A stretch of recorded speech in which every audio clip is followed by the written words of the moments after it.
Hello and welcome to another episode of the Buckle Bomb Show here on BMP Sports. My name is Bobby and I'm so happy to finally be back in 2023 to talk pro wrestling with you. I am joined as always by my broadcast partner Anthony Roan. Tony, how you doing, buddy?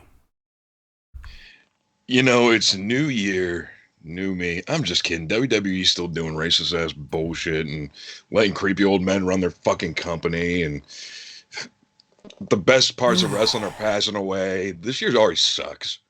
The more things change, the more they stay the same. All right. I do want to apologize. Last week, we talked about doing a best of 2023 show. Our best of 2022 show. We never got that done. So I was going to make it part of last week's show. But then we didn't do last week's show because I felt like complete garbage. So we're coming back to you a couple of weeks late. We're not doing a best of 2022 because, there's been a little bit of news that dropped. Couple of things happened that we need to talk about instead. But maybe later this week, if me and Tony can find the time, we'll still get a best of 2022 done. If not, then I think by that point it'll be too late. But we'll try and get something done in that way, because I think there are some things we want to talk about and kind of close the door on 2022. But we'll go ahead and jump right into some of the things we want to talk about. The first two stories were things I wanted to talk about on last week's show. The first one, unfortunately, being a bit of sad news. The wrestling world lost Don West a couple of weeks ago. Don West was very popular on the Shop at Home network for over a decade. He was actually contacted by Vince Russo to become part of WCW in 2001, but he turned it down. A year later, Jeff Jarrett, who knew Don West through Vince Russo, got him to join TNA. And of course, we had that great Mike Tenay, Don West commentary booth at TNA for quite a while until Taz finally joined. What are your thoughts on Don West and his not to make a pun here, but his impact on the TNA commentary booth? It's weird because there was a point in time in TNA from like 2006 to 2010 where, in my opinion, it was the best professional wrestling that was on television. And the commentary team between Don West and Mike Tenay were second to none. I know that opinion's not very popular because there's a lot of people who dislike Don West because they said that he commentated too much like he was a fan.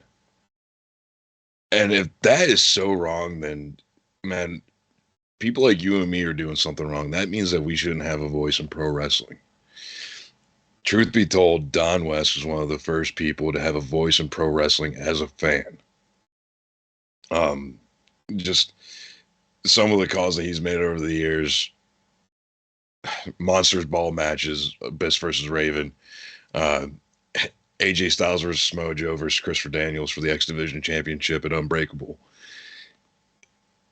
Don West has a significant part of me coming up through high school, and it's just one of those things that when you find out that he's gone, it was very shocking and off-putting.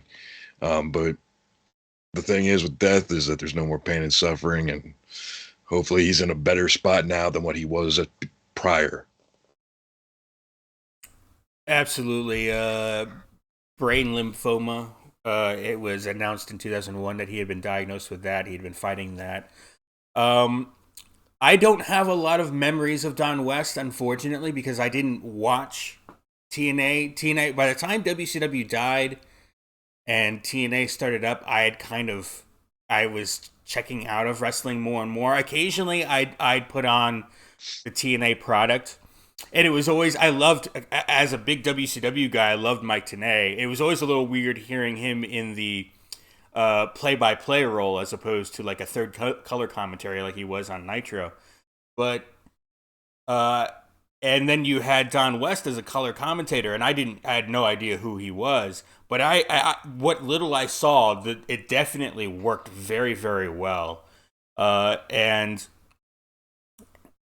so, and it seems like from everything I've heard, he was well liked by everyone. Even WWE made mention of him. Michael Cole made mention of him on air. So it seems like he was very well liked by everyone in the business who went through TNA in that period of time. All right, we'll go ahead and move on and say goodbye to Don West and move on to our next topic, which is Charlotte Flair on the last SmackDown and the last show of 2022, the New Year's Eve edition of SmackDown. Charlotte made a surprise return after a Ronda Rousey title defense, challenged Ronda Rousey, and got the win over her for the SmackDown Women's Championship. She would go on this past week. We now know she would defend that title against Sonya Deville successfully on this most recent SmackDown. What do you think of Charlotte's return? What do you think of her becoming SmackDown Women's Champion right out of the gate, defeating Ronda Rousey, no less? Man, it just feels like I've seen this somewhere before. Can't quite put SummerSlam 2 years ago. 3 years ago. That sounds about right. Yeah. Yeah, I don't know. This is a crazy thing because when you look at this on paper, it's awesome to have Charlotte back. We've talked for a long time now about how the women's division in WWE, the pool was getting kind of shallow there for a little bit.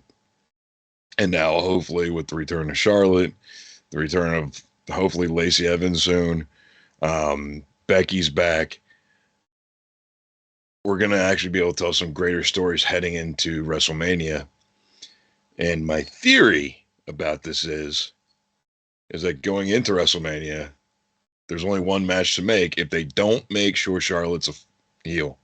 Because the thing that's killing me about this whole Charlotte return is it's not clear she's a heel. It's not clear she's a face. It's just good to have her back. I think that's the angle that they're rolling with. But if they don't make...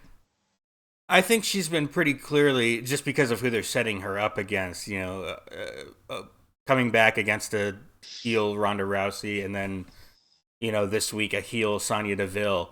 And I don't know if you saw the way she took the title this week from Jessica Carr. She did it in her old heel style. Like she would just, rip the title out of the referee's hands, Jessica Carr's hands in this case. And then she went, "Oh, wait, I'm a babyface. I'm sorry. Thank you for giving me the belt." And then raised it up. I don't know if you noticed that. It was pretty fun. I did not, but I feel like a part of that has to do with, in my opinion, maybe the indecisiveness backstage to make a decision on what the hell she actually is. Charlotte's smart. I don't think that was done accidentally. So my thought is, though, if they don't make her a heel definitively before Royal Rumble, then you already know what the match going into WrestleMania is going to be. It's very obvious. There's only one person you can choose, and that is Rhea Ripley. Yeah.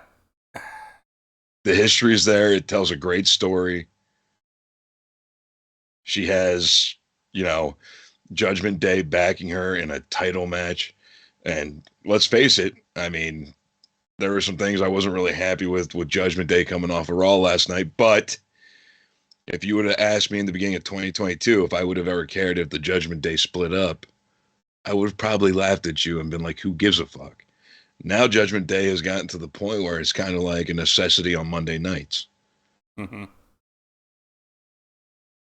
So how do you get Rhea Ripley over to SmackDown? I mean, I'm not saying they couldn't do that, but right now that is a bit of a thing. Rhea Ripley's on the other brand. No, I mean, it's quite simple. It ties into Dominic's feud with Rey. True. And certainly they can have them appearing on other shows. That's never been much of an impediment for them. Where do you see Ronda Rousey going from here? She mentioned, and I don't think anyone really wants another Charlotte-Ronda feud. They had, in our opinion, a lackluster match at WrestleMania last year, but they turned around and had a pretty decent match at Backlash. Where do you see Ronda Rousey going? She mentioned actually wanting to go after the tag team belts in her on her personal social media. Do you see her going that route? No, not prayer. We are going to get Shayna Baszler versus Ronda Rousey for WrestleMania. The story tells itself. It's a match that Ronda's wanted to do since Shayna Baszler came into the company. If you remember, they were the four horsewomen of MMA that started the feud between Charlotte, Becky, Sasha, and Bayley. But now that they have an opportunity, the story can write itself as well. You know, Ronda blames Shayna, or Shayna turns on Ronda for losing the title. And there you go. You got that matchup heading into WrestleMania. And even better yet, with the women's background that are in this match, you know, it makes sense that you put Riddle in this match, not so much sense that you put Seth in this match. But you could do one of those fighter pit matches with Ronda and Shayna, and it would be totally believable. There'd be a lot of intrigue there. Maybe, you know, WWE likes doing crossover. And this will kind of tie into something we're going to talk about later. But let's say you have the woman that beat Ronda Rousey, special guest referee of that match, Holly Holmes. Ooh, yeah. Okay. That'd certainly be interesting. And that would be a WrestleMania level type of thing you could do, for sure. And maybe a way to drum up interest in a sort of at least plateauing Ronda Rousey popularity here. That would pique some interest going into Mania for sure. And, you know, maybe possibly there's a certain company that might be buying WWE that might own the contract to Holly Holm right now. Well, we'll get into that in a little bit. But all right, we'll go ahead and move on to our next topic. And this is one of the new ones for this week that we didn't miss last week. Mercedes Moné has indeed made her debut in New Japan and Stardom at Wrestle Kingdom 17. She came out after Kairi successfully defended her IWGP women's title, the first defense for that new belt, and then attacked Kairi, perhaps in a bit of a botch of a move, but notwithstanding, she hasn't been in the ring in 7 months. Then held up the belt, and we are set for a match between Kairi and Mercedes Moné for the IWGP Women's World Championship at Battle in the Valley in San Jose, California on February 18th. What do you think of Mercedes Moné in New Japan? And what do you think of her look, the hair, the whole kind of the geisha thing she had going on the entrance, and of her and Kairi on February 18th? Well, first and foremost, it's kind of awkward for me that New Japan is slowly creeping into the zeitgeist of our main topics every week. Yeah. Yeah, right? Like, also completely unintentionally wearing a IWGP United States Championship shirt tonight. Yeah. It was literally one of the worst segments I've ever seen in wrestling. It's right up there with the Shockmaster.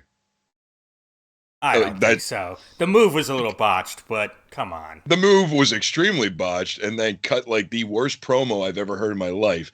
And you can't give Ring Rust the pass on this one because she was training with Hoovy. She was in the ring training, so that's not an excuse. Literally, and the funny thing that set this all off to me that made me realize how awful this was is how not excited the announce team sounded. Which is terrible. But literally, as Sasha's coming out to, by the way, possibly the worst theme song of all time as well, where it's just her saying money every 5 seconds. Kevin Kelly, you might know him from WWF back in the day, said, Mercedes Moné, she's here. This is the worst kept secret in professional wrestling. And then proceeds to go in the ring, botches her finisher to the point where I have no clue what it's even actually supposed to look like. Yeah. Don't be surprised if at Battle in the Valley, it looks nothing like what we saw at Wrestle Kingdom, New Japan's WrestleMania. And then proceeded to cut a promo where it sounded like she didn't know exactly what to say to Kairi. Like she didn't like have anything planned. They just kind of like threw her out there and they're like, go say something on the mic now. Come on, you got this. Shoo shoo. And I feel bad for her. I hope that this doesn't haunt her being in New Japan. Then again, she might not only be in New Japan. We still get to see what happens tomorrow night on Dynamite. Is she Soraya's partner? Probably not, yeah. but maybe. Let's talk about that for a second, because for a moment in all the sort of wrestling trades, it seemed like that was a sure thing for about 5 minutes. Oh yeah, Mercedes Moné is Soraya's partner. And then all of a sudden it reversed. No, it's not. It is in fact going to be Toni Storm. And WWE still believes that they got a shot at bringing her back as Sasha Banks. What do you think of this sort of back and forth that's been going on here with AEW and WWE? So I know you like to call me a dreamer, but my heart's of gold. Got runaway eyes, but I can't go home now. I fell out of a little podcast called After the Bell with Corey Graves. Whenever they started adding co-host, I thought that show was amazing when it was just Corey Graves, because he can carry a conversation better than anybody I know. But if you know me, you know I loved Talking Shop podcast with the Good Brothers and Rocky Romero. So anytime the Good Brothers are just being too sweet on a podcast, I'll check it out. And they were recently on After the Bell in November that I completely missed. And if after listening to that, if you don't believe that there's a possibility of further working with AEW and New Japan from WWE, you have lost your mind, because even Corey Graves says in that episode, we can be as open as we want to now. This is a different era in WWE. We can talk about where we want. The forbidden door, in my opinion, is kicked wide open. Corey Graves said that on his podcast with the Good Brothers. Granted, this was before it was Wrestle Kingdom was announced. This was Brawl Fall, or whatever the hell they were calling it, was going on. So, look, there's potential there. Is it probably going to happen? No. We're either going to get Toni Storm, or we're going to get Thunder Rosa. Ooh, that would be interesting to get a Thunder Rosa comeback. I'd be down for that for sure if she's ready.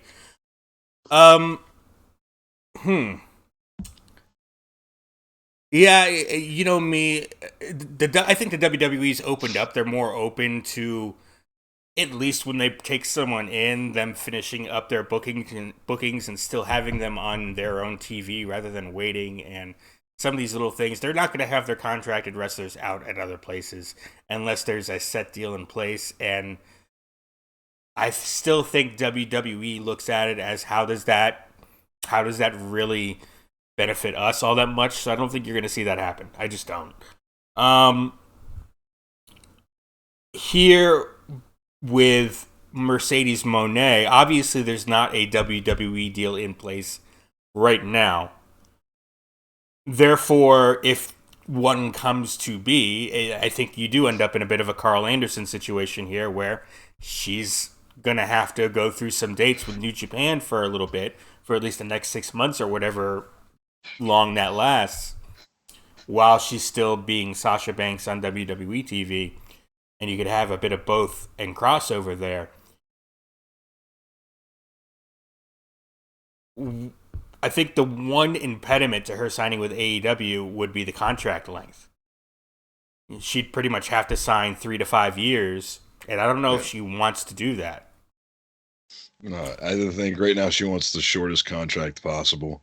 And just to touch on another thing real quick that we were just talking about prior, I don't know if you watched the post-match interviews that New Japan has always done. Some of the best post-match interviews ever. Carl Anderson comes out, buries the hatchet with Tama Tonga. The gentleman standing in the background was Hakaleo. That's who's rumored coming to WWE right now. Mm-hmm. But if you listen to that, Carl Anderson invites Tama Tonga to WWE. Not for, to sign a contract or anything, but rematch, whatever. I don't think Carl Anderson, granted, given the history that he has with WWE, would go into business for himself and extend an olive branch in that fashion. So, what else could it mean for the rest of the roster on Shimmer and New Japan? Is it something that maybe Mercedes Moné wanted to be Mercedes Moné in Japan, but in the States wants to be Sasha Banks? Because you have to remember, Big Van Vader was the Japanese Vader. Mm-hmm. Because in Japan, there's respect for the bigger you are. That's why a lot of the American gaijin wrestlers over there are usually considered monster heels. So there's a lot of, there is a lot of interesting things that can go on with this. And you just don't even know where to start. Yeah, there's a whole lot of different ideas and theories, and we'll just have to see what plays out. I do think I said she doesn't want to sign a long-term contract. The flip side of that with AEW is the dates. They only do TV, so the 4 pay-per-views a year, the live Dynamites, the occasional live Rampage, and that's it. And she can still go do her other things, go do, the actressing thing she still obviously wants to do. She's been in Star Wars and a number of other things. That I think that would be an appeal to an AEW would be the schedule. She can still go do New Japan and go do something else. And you can't do that as much with WWE. You have to take time off and get it approved and blah, blah, blah, because you're still doing the house show circuit, which is a thing AEW does not have. So that's the flip side. We'll get into quick jabs. Okay. All right, so we'll go ahead and move into the big news of the week. Somehow, the Emperor has returned. Vince McMahon is back in WWE, and he brought some people with him. This was by way of the Wall Street Journal, of course. And then Vince McMahon released his own press release, and a day later, everything came to be. And forgive my cats for being very loud and yelling right there. They're being crazy this morning. But Vince McMahon, well, let's start here. Actually, we now know about a month ago, there was in fact a vote among the WWE Board of Directors on whether or not to bring Vince back. And they voted no unanimously. That includes his daughter, Stephanie. Fast forward to last week and a few days ago, when Vince, who still is a majority shareholder, and he's got the Class B shares, which are like super shares. By the way, with WWE, only McMahon family members can own these shares. So you got basically Vince, Linda, Shane, and Stephanie, not even Paul Levesque, not even Shane's wife.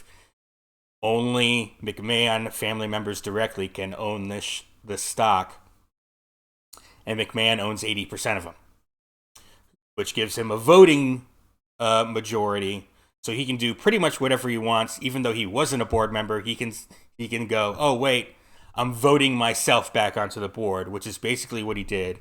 And he brought former WWE executives and board members George Barrios and Michelle Wilson with him. Now, these were board members that he fired executives that he fired in 2019, which he then replaced with people including one, I almost said Tony Khan. Now I'm blanking on his actual name. The other Nick Khan. Jolly old Saint Nick, according to MJ. He of course replaced them with Nick Khan. So the reason Nick Khan is in the company is because these two were fired unceremoniously by Vince McMahon in one of his tantrums. He is now bringing them back. To do so, he had to make room on the board of directors because it can only be 11 people big. 11 people can't have any more than 11 people on the board. So McMahon, with his voting power, just ousted 3 people: Joe Ellen Lyons Dillon, Jeffrey R. Speed, and Alan M. Wexler. And it placed himself in those positions, himself, George Wilson, and George Barrios and Michelle Wilson. When he did that, immediately 2 other board members resigned because they wanted nothing to do with Vince. Ignace Lahoud and Manjit Singh, who was the leader who headed the board's investigation into McMahon. As of right now, and the way it seems going forward, Stephanie McMahon is still chairwoman of the board. Vince McMahon is just a board member, and Stephanie and Nick Khan are still co-CEOs. And it looks like, according to Vince's own press release, he is just there to facilitate a sale, pal. And he's not going to get involved with the management team in WWE. They're doing a fine job. And you know what? When you and I first hear that, and when kind of Twitter first heard that, it was like, yeah, right. We'll see where he's at. He's gonna be at gorilla position in 2 weeks. Wait. But first off, as time's gone by, and the more I think about it, of course we all have that. That's our way into WWE. It's through their creative. It's through the show. But there's this whole other side, the whole business side, that really we don't pay a whole lot of attention to just as fans of the product. And that's really what this is all about. It's all about the money. It's all about, hey, this is Vince McMahon. Hey, I built this company up from a small regional promotion into this global thing. You're not getting rid of me. We're going to sell this thing and I'm going to get my money. And I think that's where all this is coming from. I don't think this is necessarily hey, I want to get back into the day-to-day operations of creative. I truly think, in fact, that he will leave that alone. I think this is more about the money and trying to make the best sale that he can make possible. Or, and maybe we can get into this a little bit too, or maybe even take it back private with some investors. But what do you think of this news of Vince McMahon returning to WWE to facilitate a sale? My theory is the same as what's being reported. That's the fear of WWE internal right now. They're worried that Vince McMahon is going to have creative control back by Royal Rumble. And I completely believe it because while you think what you think, which is completely fine, we also know that Vince McMahon, the egotistical asshole, that isn't just a character. All it's going to take is for him to see that somebody that he doesn't deem worthy winning the Royal Rumble, and he's going to fucking pull the reins back on that quick as shit.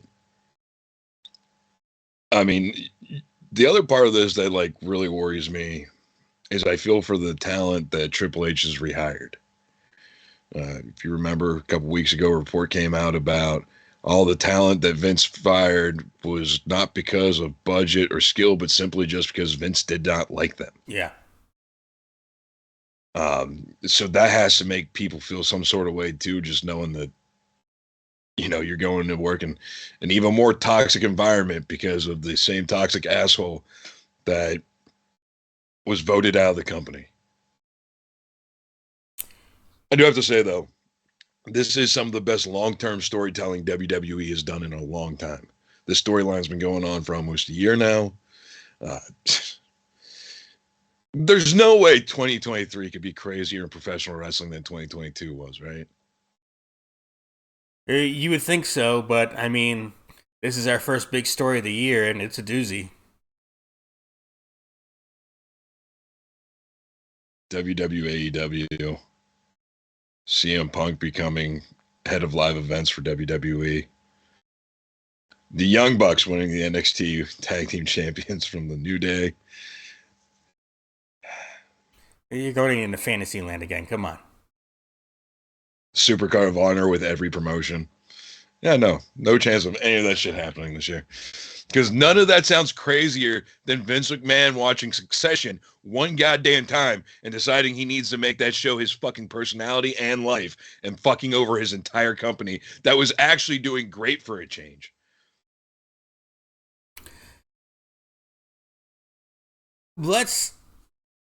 Okay. Let's look at how creative, because we'll stay on the creative argument here for a minute. Obviously, from a critical standpoint, we generally everyone agrees that that the product has been better, that the product that's been on screen has been better since Vince left. But I think a bigger deal is behind the scenes. You've got morale backstage with Vince not there has increased tenfold. I think the creative process has gotten better. They're not spending all week writing a show, waiting for Vince to get approval on this and that, only for, 30 minutes before the show, scrapping everything and starting over. I think there's been a consistent process that they've been able to go through. And I think that's been evident just from a certain podcast named Something to Wrestle. They actually do shows again. Bruce Pritchard has time to record his podcast, and he's still a big part of creative over there. So I think it's just being managed better. And I think I don't think Vince is so egotistical to not see that. It's his process was just very different, and my God, did it not work at times? But hey, sometimes for a while it did until it didn't. But I think I think he's more focused just on the business aspect. I don't think the ego has to do with creative. I don't think he cares about Gargano at all. I don't think he cares that Bray Wyatt's there. I truly don't think he cares. As long as, his son-in-law is making it work, then fine. I'm cool with that. I'm going to go make my money on this sale. This is my baby. I'm selling it or no one is. And I think that's just his mindset. I think we're looking at it from a limited perspective if we're like, oh wait, no, he really wants that creative control.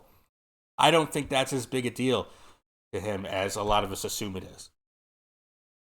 All right. So let me just run down some scenarios for you real quick.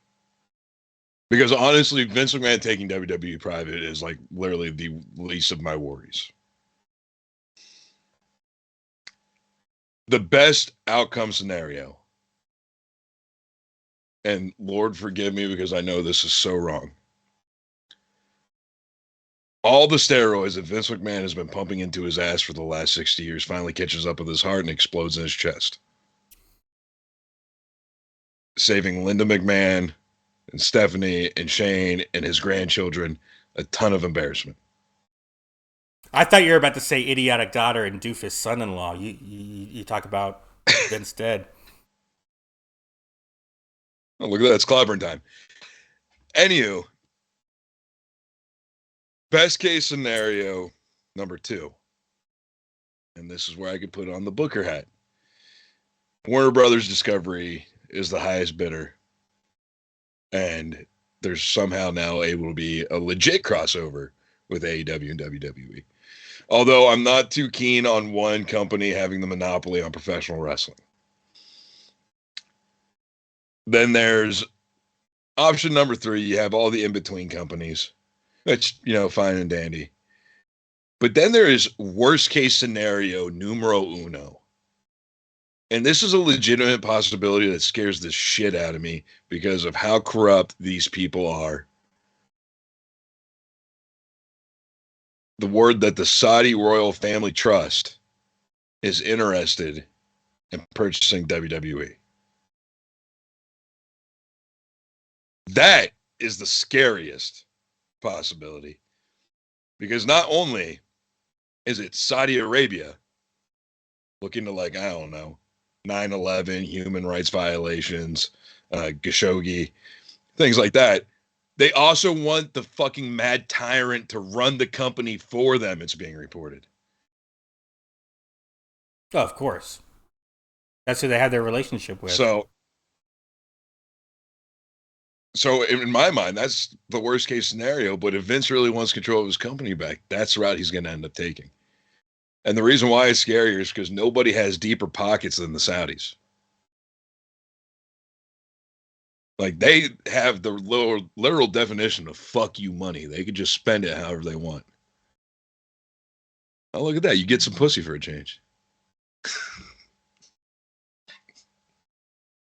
I'm sorry, bro. It was right there. Talk about low-hanging fruit. Jeez.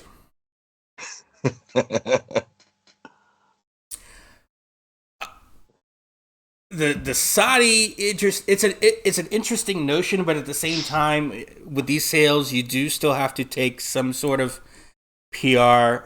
Okay.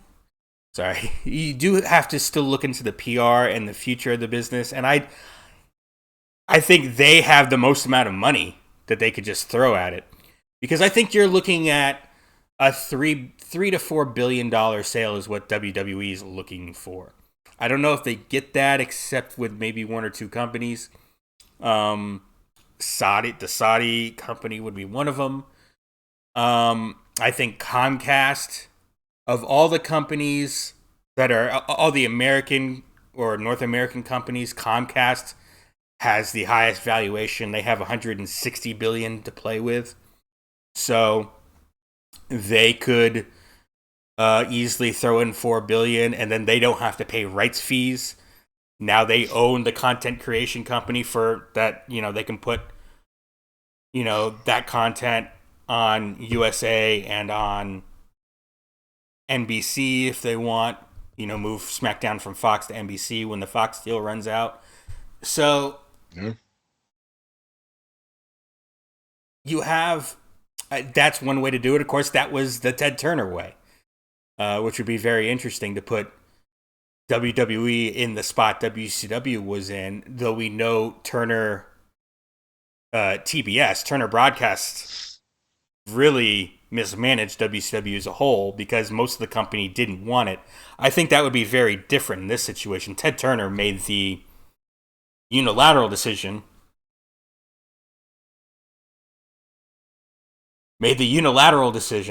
Cat back there.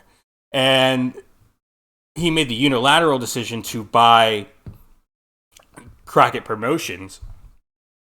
And most of the people within Turner did not like that idea, wanted nothing to do with wrestling.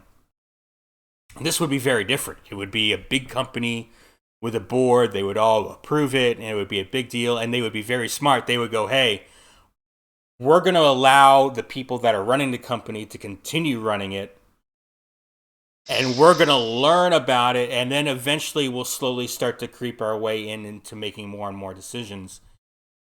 But I don't think it's going to immediately be, oh, hey, I'm going to put this person in charge, and I'm going to put this person in charge who, who's been running pizza joints and knows nothing about wrestling. They're not going to go out and get a Jim Herd, is what I'm saying. They're going to make sure it's well taken care of.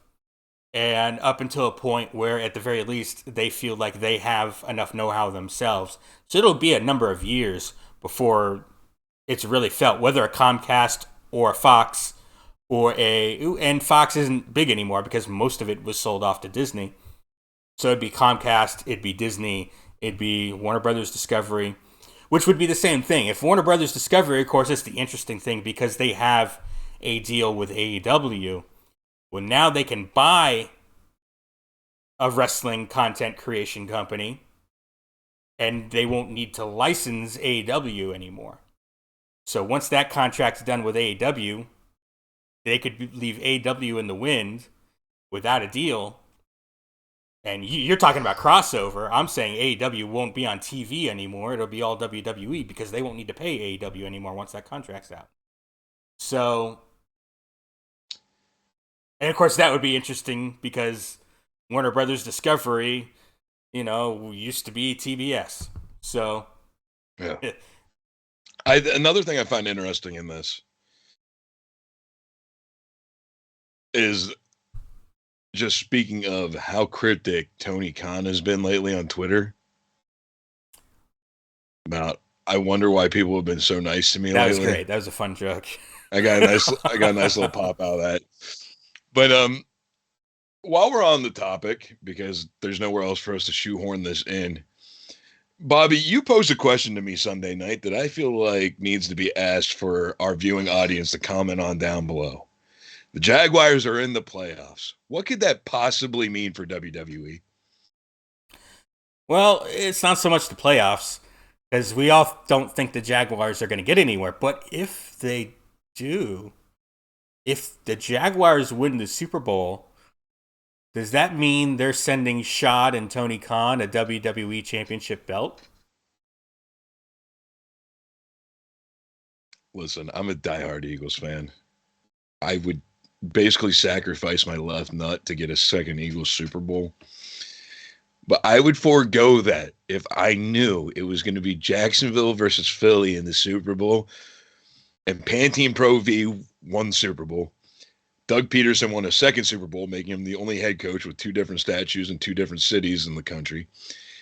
And 3, to get the picture of Tony Khan celebrating with the Jacksonville Jaguars WWE belt. Could you imagine him walking out on Dynamite with that son of a bitch? He wouldn't be able to, but because it's still a WWE copyrighted belt, it would be like, Ric Flair bringing in the World Heavyweight Championship. Oh, they gotta blur it out, or WWF suing WCW for the women's title showing up on Nitro. Like, technically, but if you remember, nothing ever happened with the Alundra Blaze and that title situation. The lawsuit was thrown out. 2, Ric Flair's big gold belt only got blurred and the home video release and things like that. Here's what they could do, because that picture will be all over the internet. Tony Khan will tweet it out, and then they can just share on AEW TV Tony Khan's Twitter post. So, and that would be perfectly legal. So, so what you're telling me is if I brought my WWE replica title belt, which is right back here, to an episode of Dynamite, and we were sitting front row, and I just held that bitch up over the railing, that puts AEW at subject to get financially sued? No. If they made it a part of the show themselves and used it in a story or whatever, that is WWE intellectual property that they wouldn't be able to do that. If you're just in the stands wearing an NWO shirt, you're fine. But if they have someone wearing an NWO shirt within as a part of their show that they're putting on, that would be illegal. So, all right. Oh, okay. That explains so much. If you remember back in the day, Edge and Christian show that totally reeks of awesome on WWE Network, criminally underrated. Mm-hmm. It's a tragedy that show's still not going to this day. The last season they did an episode about professional wrestling and the internet wrestling community. And the entire bit was Edge and Christian wearing Bullet Club shirts. And in the trailer for the new season, they showed the Bullet Club shirts. Yeah. But on the actual episode, they were blurred out. Someone in WWE legal, wait a minute, we can't do that. And they had to blur it out. Yep.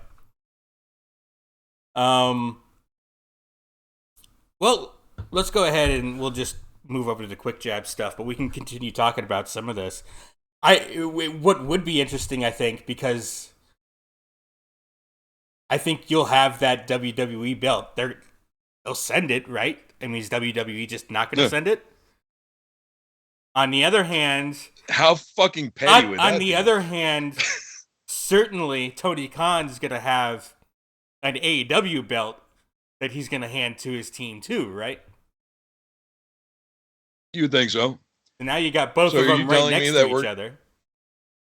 You telling me that there's a chance that we're gonna get Trevor Lawrence, like Conor McGregor, champed out with the Super Bowl championship in front of him? Holding them both up, dual champion. Tony Khan holding up both belts, maybe. If they don't have a fan blowing directly at him, so that fucking Thor mane he has is blown in the wind.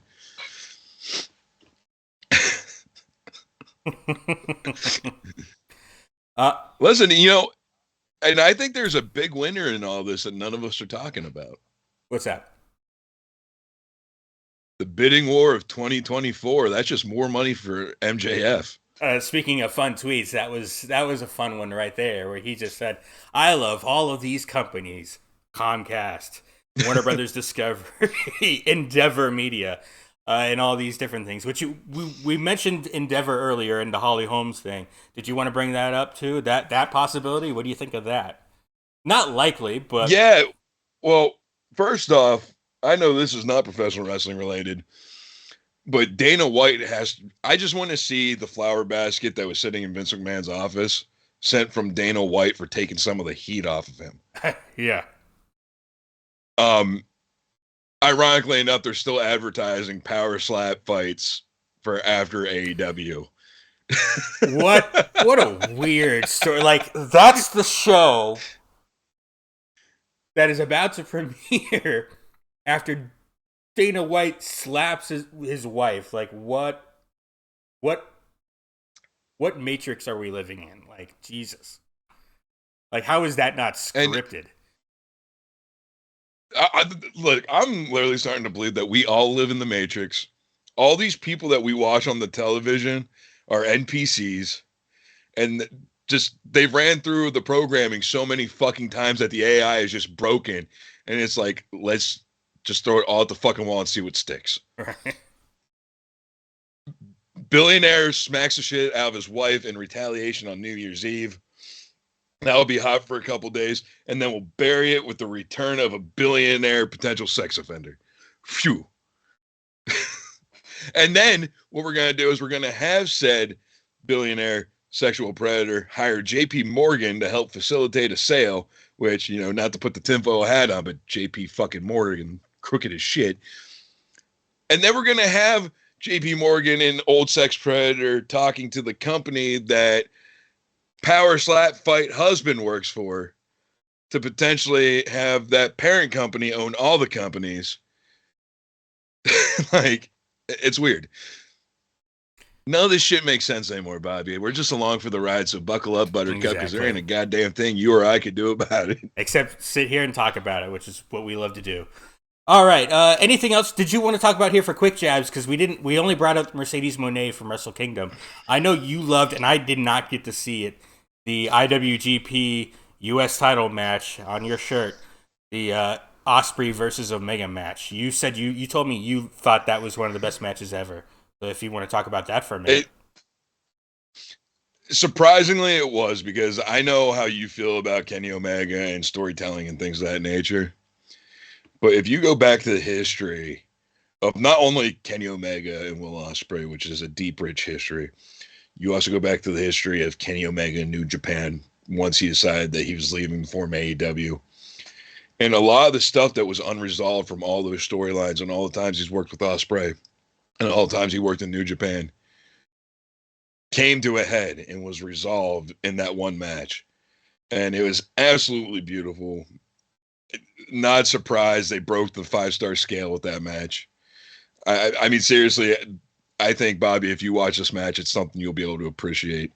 It was also a hard-hitting match. If you noticed the New Year's Dash when Omega teamed with Okada, Omega had a nice little shiner going on there because he got, I forget what move it was. But yeah, Will Ospreay tried to beat Kenny Omega with the Styles Clash as like homage to like past Bullet Club members. A coup de grace happened. It was a great match.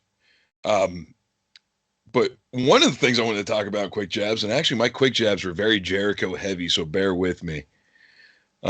This may not mean much to you, but to anybody else who watches this who loves independent wrestling, Battle of Los Angeles, PWG Battle of Los Angeles 2023 happened on Sunday. And I said 2023 couldn't get crazier, but here the fuck we are. Chris Jericho, of all people, shows up at Battle of Los Angeles and has an awesome tag team match between JAS and certain members of Pro Wrestling Guerrilla. There was a point in time where the commentary team at Battle of Los Angeles was Excalibur and Eddie Kingston, which was, you give Eddie Kingston a fucking live microphone and it's going to be amazing. And then Mikey Speedball Bailey ended up winning the tournament itself against Takasha. So, that was we know AEW had a presence at that show behind the scenes as well. Don Callis was there scouting talent for AEW. And well, not just that. You realize Excalibur owns PWG. Right.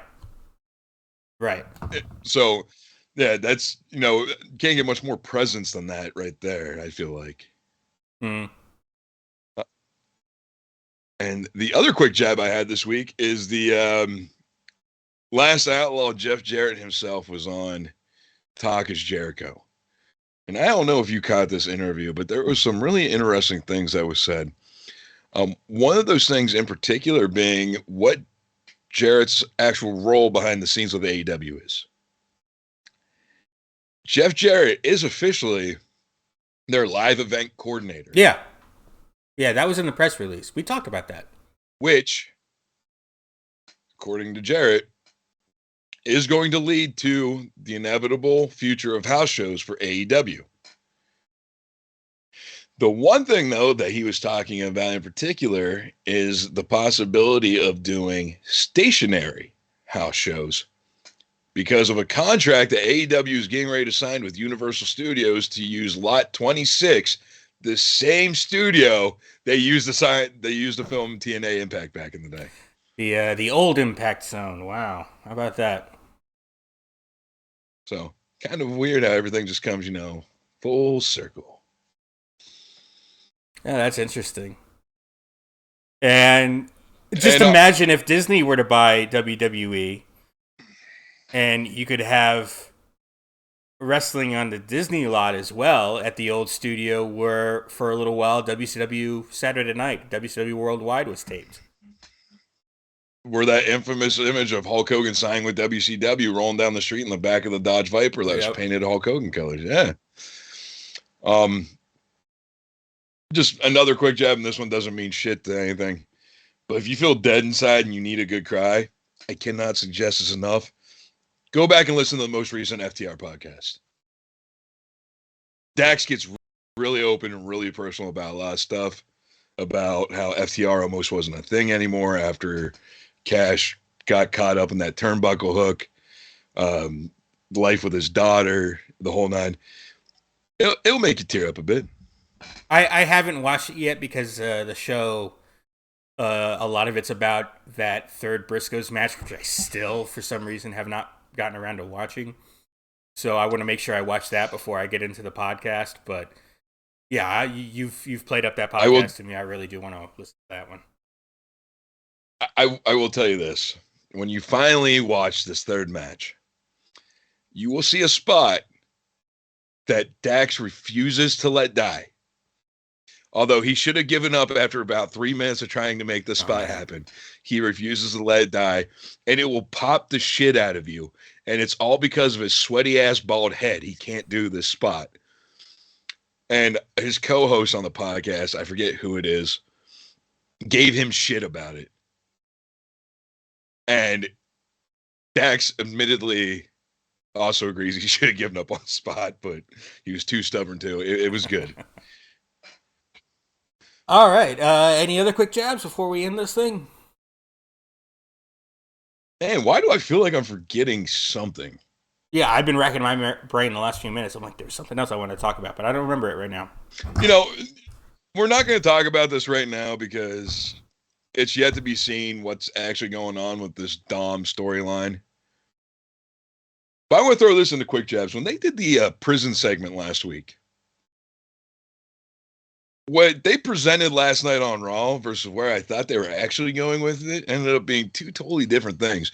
And you tell me if I'm wrong on this one, but did it not feel like they were going for like a more modernized Razor Ramon with that prison segment last week? Certainly last week, he certainly sounded like he was talking like Scott Hall to me, like a Razor Ramon for sure. He had the toothpick, he had the fucking mullet slicked back. And this week, I felt more Conan, which is his godfather. So you know what? All right, so now you put it like that, I'm not pissed off about it anymore. I'm not, because I totally forgot about the Conan, Rey Mysterio, Dirty Dogs connection. I literally forgot that there was like a year period in WCW where Rey Mysterio was unmasked and he wore devil horns for some reason. And he was with Conan. Yeah, man. Okay, so now I'm not upset about it. I am upset though that they gave him that fake ass teardrop tattoo. That's kind of like gimmick infringement against the Undertaker, but whatever. Yeah. We had Conan. We had an unmasked Ray. We had Master P. Oh yeah, and Master P and the No Limit Soldiers against the West Texas Connection. West Texas Rednecks, which a song that I still play to this day because I think it's just crap. It is crap. And the worst part is Kurt Hennig was from fucking Minnesota.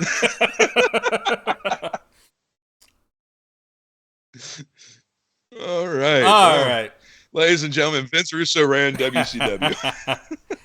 Oh, that was some fun stuff though. That actually worked. That was a little bit of the Vince Russo stuff that I think actually worked in those dying days of WCW.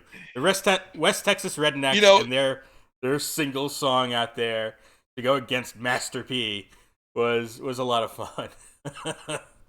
Well, and the thing about it is like, yes, I can sit here and laugh about it, but truth is, if anybody watches the show, I love independent wrestling. I think there's a spot for every promotion under the sun.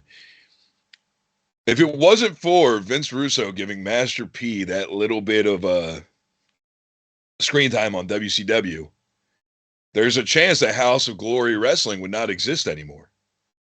Because that little bit, according to Master P, he learned a lot from Vince Russo during his short time in WCW, and he's paid attention to other promoters since then. He's had his hand in a little bit of everything. But when House of Glory was getting ready to go under, Master P pulled the funds together, bought the company. He's now running it. Believe it or not, I can't believe I'm about to fucking say this. Bow Wow is training to become a wrestler.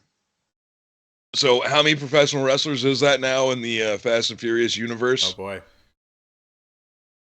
Yeah, let's tie that all together. NBC Universal, what's up? But yeah, man, it's fucking hilarious to me, but good on them saving professional wrestling.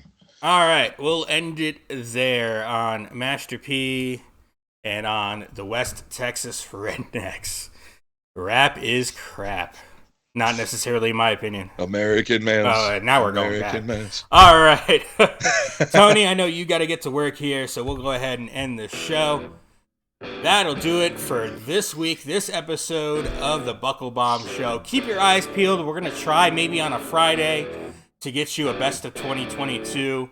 Maybe not. Don't hold me to it. But we'll definitely be back next Tuesday. I'll see you then.